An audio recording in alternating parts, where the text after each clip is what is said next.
My name is Caroline Whitman, and for the longest time, I believed I was living a fairy tale. I was 38, a published author, living in a brownstone apartment in Manhattan with my husband Mark, a financial consultant, whose voice could melt away my stress in seconds. He had a way of saying my name, soft and slow, like a promise. Every morning started with a kiss on the forehead and coffee just the way I liked it. Every evening ended with him whispering I was his world. I believed him. Until one night, everything changed. It was close to midnight. I woke up to an empty bed. At first, I assumed Mark had gone downstairs to grab a snack or check on something. I rolled over, thinking I would drift back to sleep. Then I heard it. A voice. His voice. It was coming from his home office. Low, serious, calculated. "She still doesn't suspect anything," he said. I froze. For a moment, I couldn't breathe. The air felt thick, and my heart started pounding like a drum in my chest. I sat up, listening harder. "Everything's going as planned. Almost done," he continued. I tiptoed to the hallway, pressing myself against the wall near his office door. A thin line of light escaped through the crack. I could barely hear the rest, but I didn't need to.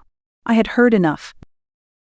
I crept back to bed, lying as still as I could, pretending to sleep when Mark returned minutes later. He slipped into bed with the same practiced calm, pulling the blanket over us like he hadn't just shattered my world. That night, I didn't sleep. I stared at the ceiling, my mind racing. I didn't know what he was planning, but I knew one thing for sure: my husband was hiding something. And it involved me. The next morning, I moved through the kitchen like a ghost. Mark was still asleep, his breathing slow and steady. I stood in front of the coffee maker, my hands trembling as I reached for my phone. Until that moment, I had never once checked our finances. Mark always handled everything: bills, savings, investments. I trusted him. I thought that was what a good wife did. But trust, I was learning, could be the first step toward losing everything.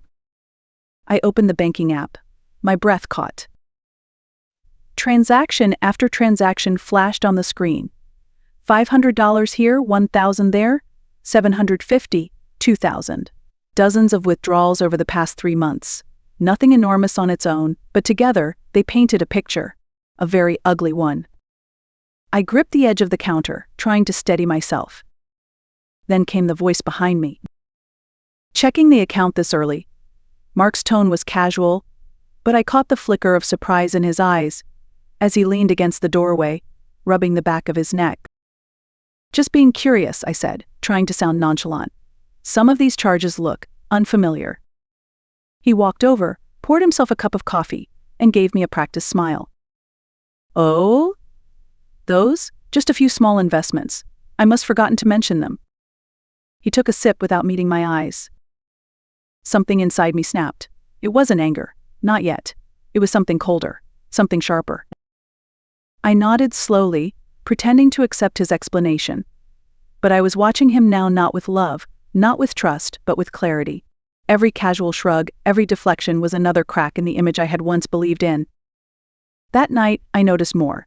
He was on his phone constantly, always turning it face down, always stepping out to take calls.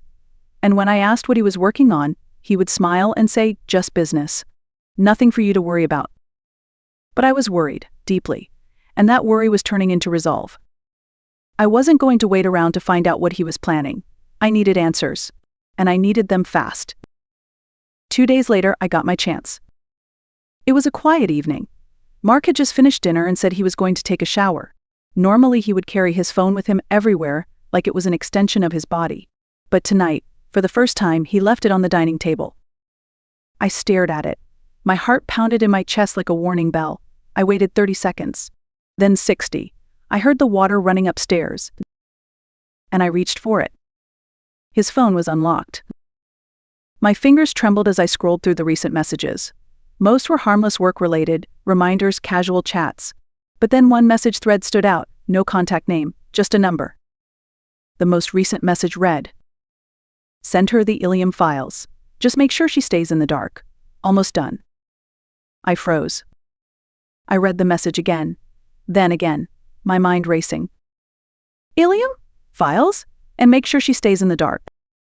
Who was her? Was it me? Was he sending someone something about me? My stomach turned. I placed the phone back exactly where he had left it, careful not to disturb anything. Then I walked to the kitchen, splashed cold water on my face, and tried to slow my breathing. The sound of the shower was still going. I had a few more minutes, but I couldn't stop thinking. Mark wasn't just lying. He wasn't just cheating. He was planning something big. And I was the target. Later that night, when he got into bed, he kissed my forehead like always. "You okay?" he asked, his voice soft. I nodded and smiled faintly, just tired. Inside, I was screaming. He didn't know that I had seen the message. He still believed I was in the dark. That was his mistake. And I planned to use it. The next morning, as soon as Mark left for work, I called Anna. Anna Prescott wasn't just my best friend from college, she was also a brilliant estate attorney. We had lost touch for a few years but reconnected last summer over coffee. I never imagined I'd be calling her like this. When she picked up, I didn't waste time. My voice shook as I told her everything Mark's late.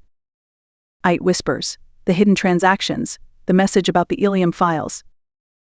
She listened quietly. When I finished, she asked just one question. "How much money are we talking?" "Close to 500 million, I said.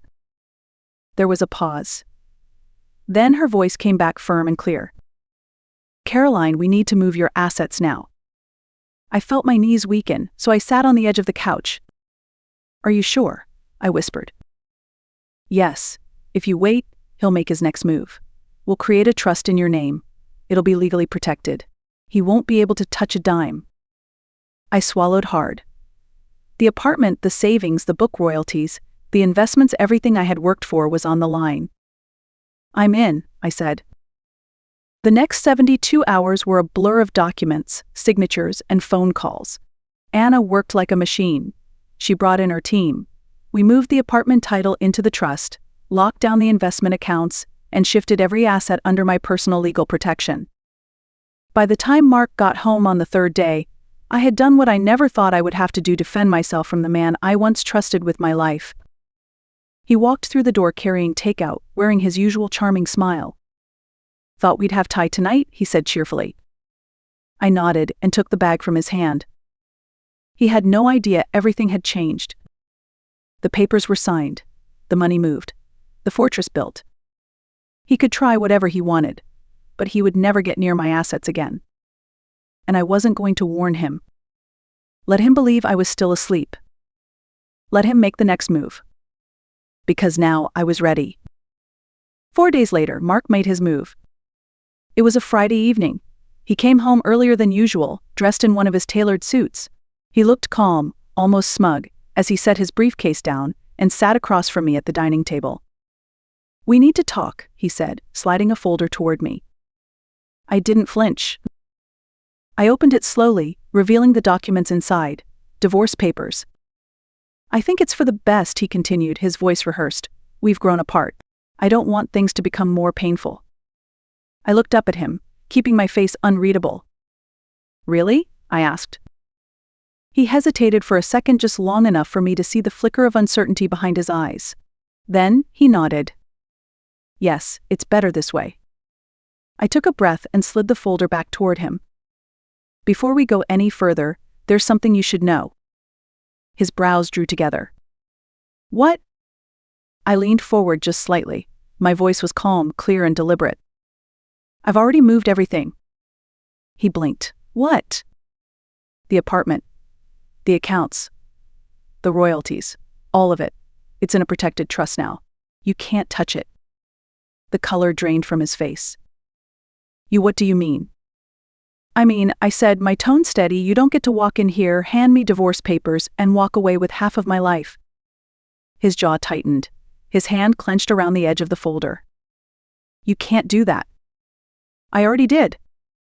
He stared at me for a long moment, searching for some sign of weakness. But I didn't give him one. "You were right about one thing," I said quietly. "Life is unpredictable." He pushed back from the table, slowly rising. "We'll see each other in court," he said, his voice cold and sharp. I smiled and stood too. "Then go ahead, try. He walked out of the room. And for the first time in weeks, I exhaled because now he knew. I wasn't the woman he could manipulate anymore. I thought the worst was over. I was wrong. 3 days after Mark stormed out, I noticed something strange at work. Whispers. Side glances. Colleagues who usually greeted me with warmth suddenly avoided eye contact. It wasn't paranoia. It was too consistent. Then my assistant Rachel walked into my office, her face pale, holding a printout. "I think you need to see this." It was a screenshot from an anonymous online forum. A post titled, "CFO hides funds during divorce using company money?" Underneath was a paragraph accusing an unnamed executive of embezzling funds to protect herself in a divorce, implying criminal activity. In the comments, someone had made it specific. "I know who it is. Caroline Whitman, look into her." I felt the blood drain from my face. Mark. He was behind this. I could feel it in my bones. "He's trying to ruin me," I whispered. Rachel nodded solemnly. "If this spreads, it could damage your reputation, or worse." I stood up, pacing the room. I had spent years building my name, my credibility. I had climbed every step on my own merit, no shortcuts, no favors. And now, one lie could tear it all apart. "I need to call Anna," I said, grabbing my phone. That evening, I sat across from Anna at her office. She listened as I laid out what was happening, my voice shaking with a mix of fear and fury. "This isn't just personal anymore," I said. "He's trying to destroy me professionally." Anna leaned back, fingers steepled. "He's playing dirty," she said. "Trying to force you into a settlement. He wants to scare you into giving up." I looked her dead in the eye. "I'm not backing down." She nodded, already drafting a letter. "First step, a cease and desist. If he pushes this further, we'll sue for defamation and reputational harm." A small spark of hope ignited inside me. He wanted to wear me down with lies. But he had underestimated one thing. I wasn't afraid of the truth. And I wasn't going anywhere. Just when I thought I had seen all of Mark's tricks, he went even lower. 3 days later, Anna called me into her office. Her tone was clipped, serious. "He just filed a lawsuit," she said as I walked in. "He's accusing you of financial fraud." My heart sank. "What?" "He claims you illegally moved marital assets. He's alleging you embezzled funds from your joint accounts." I slumped into the chair across from her. "He can't be serious." "He is? And there's more," Anna said grimly. She slid a file across the desk. "He's not alone. He filed with a co-plaintiff." I opened the folder. The name hit me like a punch to the gut. Ilya Marrow. It was the name from the text message. The one I had read on Mark's phone.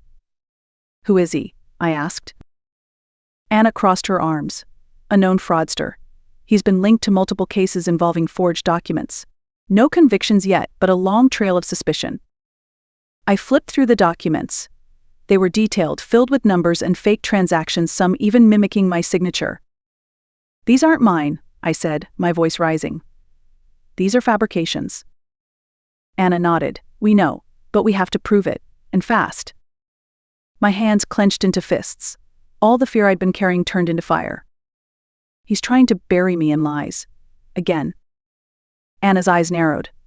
"Then let's make sure those lies collapse on top of him." She handed the file to a forensic finance expert. For the next week, we worked nonstop gathering real transaction records, tracing digital footprints, verifying every move I had made. I barely slept. But I kept going. Because this wasn't just about money anymore. This was about my name, my integrity, and my right to defend what was mine. By the end of the week, we had everything we needed. The expert traced the false documents to Ilya's firm. The dates didn't match. The signatures were off. And most importantly, there was no paper trail connecting those fake transactions to any of my real accounts. Mark had thrown everything he had at me. But the truth was stronger. And it was on my side. A month later, we walked into court. Anna was calm, sharp as ever. I sat beside her, dressed in navy, my shoulders back, my hands steady. Across the room, Mark looked like a shadow of the man I once knew, angry, twitchy, unprepared. The judge reviewed the case carefully. Our documentation was airtight. Ilya never showed up. The moment the ruling was read aloud, I closed my eyes, not out of relief but out of finality. The court dismissed Mark's claims. He was denied access to any part of my trust. His defamation tactics backfired, and instead of winning anything, he was ordered to cover my legal fees. After the hearing, he tried to approach me in the hallway. "You didn't have to do this," he said, voice low. I looked him straight in the eye. "No, Mark, you didn't have to do this." Then I walked away for good. In the weeks that followed, I picked up the pieces of my life, slowly, carefully. I returned to writing. I took long walks in Central Park. I let the quiet replace the chaos. I didn't celebrate. I reflected. Because victory doesn't always feel like joy. Sometimes it feels like peace after a storm. Sometimes it's just the absence of fear. I learned something through all of this, something every woman should know. Trust is a gift, but control over your life is a right dot. No matter how loving someone seems, never hand over your power blindly. Know your worth. Protect your future. Be willing to act before it's too late. And if someone ever tries to break you with betrayal, stand and let the truth speak louder than revenge. If you're still listening, thank you. And if this story resonated with you, share it. Like, comment, let others know they're not alone. Because strength isn't just surviving the storm. It's learning how to own the sky afterward.